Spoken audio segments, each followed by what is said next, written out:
ఎవరది?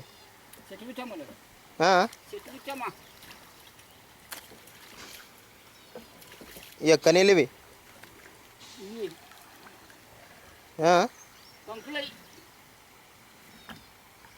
మురికి నీళ్ళు పంపిస్తాను అన్నమాట పొలంలోకి.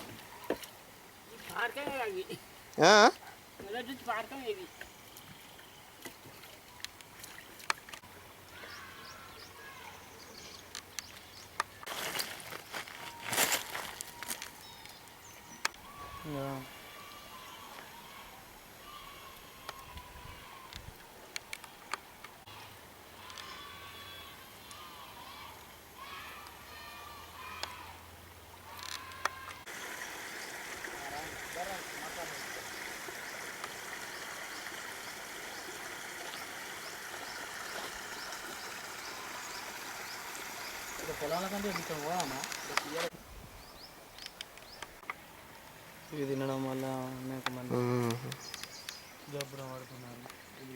పేరు పోషణ వల్ల మరి మందారి ఈ శ్రీపతి నగర్ ప్రాంతంలో డ్రైనేజ్ నుంచి వచ్చే వాటర్తోని చాలామంది పొలాలు పండిస్తున్నారు. ఈ పొలాల్లో నుంచి వచ్చిన పంట తింటే చాలామందికి అనారోగ్యం పాలవుతున్నారు. అసలు ఎంతమంది అధికారులకు చెప్పినా దీని మీద సరైనటువంటి స్పందన లేదు. డ్రైనేజ్ వాటర్తో పండించొద్దు అని ప్రభుత్వం ఎంత చెప్పినా కూడా దాని మీద అగ్రికల్చర్ వారు సరైన చర్యలు తీసుకోలేక ఈ యొక్క డ్రైనేజ్ వాటర్ని ఆ తర్వాత డ్రైనేజీలు నిర్మిస్తే దానికి హోల్స్ కొట్టి దాని ద్వారా డ్రైనేజ్ వాటర్ని మళ్లింపు చేసుకొని పంటలు పండించడం వల్ల తీవ్రమైనటువంటి ప్రజల మీద నష్టం జరుగుతుంది. వాళ్ళకి ఆరోగ్యపరంగా దాని మీద తగిన చర్యలు తీసుకోవాలని ప్రభుత్వానికి సూచిస్తున్నాం. నేను మందమర్లో నివసిస్తున్నాను. ఈ శ్రీపతి నగర్లో ఈ డ్రైనేజ్ వాటర్తో పంట పండియడం వల్ల చాలామంది ఈవెన్ అవి పంట అన్ని రైతులలో మిక్స్ అయ్యి రావచ్చు. సో ఇది అందరికీ ప్రమాదకరమే. అట్లాంటి డ్రైనేజ్ వాటర్తో పండించిన పంటను తినడం వల్ల నాట్ ఓన్లీ అంటే ఈ స్థానికులే కావచ్చు, ఎవరైనా కావచ్చు, వాళ్ళ రోగాల పడే అవకాశం బాగుంది. దీనిపై ప్రభుత్వం స్పందించి తగిన చర్యలు తీసుకోవాలని మా ప్రార్థన. కుమార్, నేను స్థానిక గ్రేస్ లిటిల్ ఆర్ట్ స్కూల్ ప్రిన్సిపాల్ని. ఇక్కడ మా స్కూల్ వెనకాలనే కొందరు పొలాలు పండిస్తున్నారు. అది టోటల్ డ్రైనేజ్ వాటర్ నుంచి వచ్చే నీళ్ళతోటి పొలాలను పండిస్తున్నారు.